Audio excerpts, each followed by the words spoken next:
বড় ছোট সবার কাছে আমাদের সালাম। আমি ইব্রাহিম ভাই, হাফেজ ভাই আমাগো জনগণের সাথী। দীর্ঘদিন ইব্রাহিম ভাই আমার জনগণের ছোট বড় সবার সাথী। তের মতন একটা ভালো লোক এই দেশে চাষরা এলাকার নাই তজুমুদ্দির মধ্যে। সে জনগণের পাশে আবাদে বিপদে দুঃখ সুখে দ্বারা আমরা গরিবের দিকে তার নেগা। যেদিনকে গণ্ডগোল পরিশোধ হয়েছে সেদিন ইব্রাহিম আলাদার ঢাকা আসিল। মহিলারা গণ্ডগোল করছে, ইব্রাহিম আলাদার আসিল না।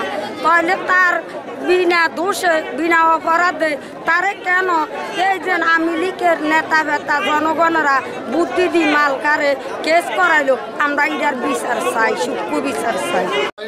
সাধারণ সম্পাদক জনাব ইব্রাহিম হাওলাদারকে কিছু আওয়ামী লীগ পেশিবাদীর লোকজন ষড়যন্ত্রমূলক কিছু ভুল মিথ্যা ষড়যন্ত্রমূলক কিছু তথ্য দিয়ে কেন্দ্রে দিয়ে আমাদের ইব্রাহিম হাওলাদারকে বহিষ্কার করা হচ্ছে।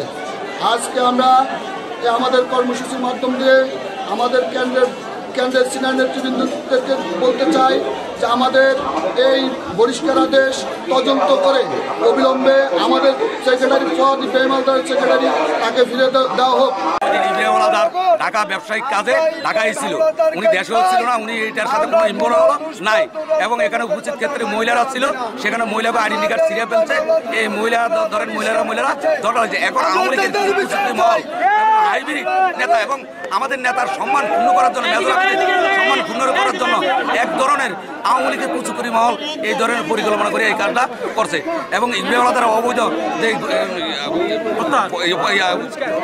বহিষ্কার প্রত্যাহারের আবেদন করছে কেন্দ্রীয় নেতৃবৃন্দের কাছে সম্মান তার প্রতি আমাদের সম্মান ওনার প্রতি জানায় আমরা এই বহিষ্কার আদেশ প্রত্যাহারের দাবি জানাচ্ছি। গতদিন এই 17 বছর আমার ভাও কাটার পর থেকে ইব্রাহিম হাওলাদার সমস্ত খরচ আমাদের খরচ চালাইছে, আমাদের বাড়িতে চাউল ডাল বাড়িতে সে পাঠাইছে। এখন ইব্রাহিম হাওলাদারকে বহিষ্কার করছে, এই বহিষ্কার আমরা মানবো না আর মানবো না। আমরা ইব্রাহিম হাওলাদারকে আমরা চাই। বিসমিল্লাহির রহমানির রহিম। আপনারা চাষরাবাসী সকলে অবগত আছেন, গত 4/7/2025 তারিখে চাষরা ইউনিয়ন বিএনপির সাধারণ সম্পাদক জনাব ইব্রাহিম হাওলাদারকে দলীয় পদ থেকে বহিষ্কার করা হয়েছে। তার নামে অভিযোগ করা হয়েছিল চাষরা ইউনিয়ন বিএনপির একজন মহিলা সদস্য মালেকা মেম্বারকে মারধরের অভিযোগ আনা হয়েছে। আসলে এটি একটি মিথ্যা ভিত্তিহীন অভিযোগ। যেই তারিখে মালেকা মেম্বারের সাথে চাষরা ইউনিয়নে অনাকাঙ্ক্ষিত ঘটনা ঘটে, ওই তারিখে আমাদের নেতা জনাব ইব্রাহিম হাওলাদার সাহেব তিনি আমাদের মাঝে ভোলা জেলায় উপস্থিত ছিলেন না। তিনি তার ব্যবসায়িক কাজের জন্য ঢাকায় অবস্থান করেছেন।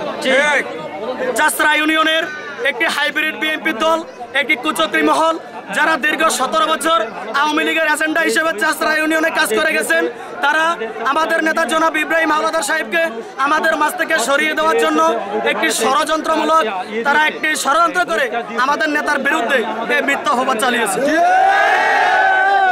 গত 4 তারিখে আমাদের নেতাকে বিনা নোটিশে বিনা তদন্তে এই বহিষ্কার আমাদের চাষরা আবার সাধারণ জনতা এটা মেনে নিতে পারেনি। আজকে চাষরা ইউনিয়ন পরিষদের মাঠে তারা বিক্ষোভে নেমেছে। যতক্ষণ না পর্যন্ত আমাদের নেতা জনাব ইব্রাহিম হাওলাদার সাহেবকে তার সাধারণ সম্পাদক পদে পুনর্বহাল করা না হয়, ততক্ষণ পর্যন্ত চাষরা ইউনিয়নবাসীর এই আন্দোলন, এই অবরোধ বিক্ষোভ মিছিল অব্যাহত থাকবে ইনশাআল্লাহ।